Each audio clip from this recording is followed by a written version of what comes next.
ఏపీకి ప్రత్యేక హోదా రాకపోవడానికి, పోలవరం ఇప్పటికీ పూర్తి కాకపోవడానికి బీజేపీ పార్టీనే కారణమని కాంగ్రెస్ నేత మాజీ కేంద్ర మంత్రి జేడీ శీలం కామెంట్స్ చేశారు. ప్రత్యేక హోదా కాంగ్రెస్ పార్టీతోనే సాధ్యమవుతుందని, సంక్రాంతి తర్వాత ఏపీ ప్రజలకు కాంగ్రెస్ తరపున శుభవార్త అందుతుందన్నారు.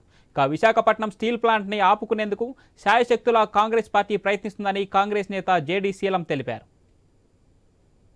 జిల్లాలో పర్యటిస్తా ఉన్నాం కాంగ్రెస్ టీము.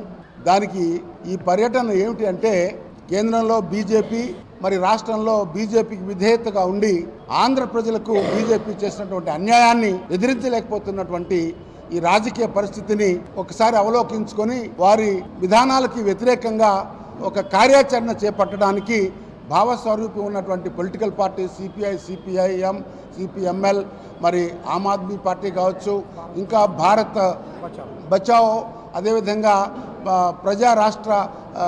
ప్రజా రాజకీయ కూటమి, వీళ్ళందరూ కూడా కలిసి అదేవిధంగా రాజ్యాంగం కాపాడుకోవాలనేటువంటి మరి అంబేద్కర్ వాదాన్ని ప్రజలకు తీసుకెళ్లేటువంటి వారు, ప్రజాస్వామ్యం కావాలి అని కోరుకునేటువంటి వారు, క్రైస్తవులు, ముస్లిమ్స్, బీసీలు, ఎస్సీలు, ఇంకా అన్ని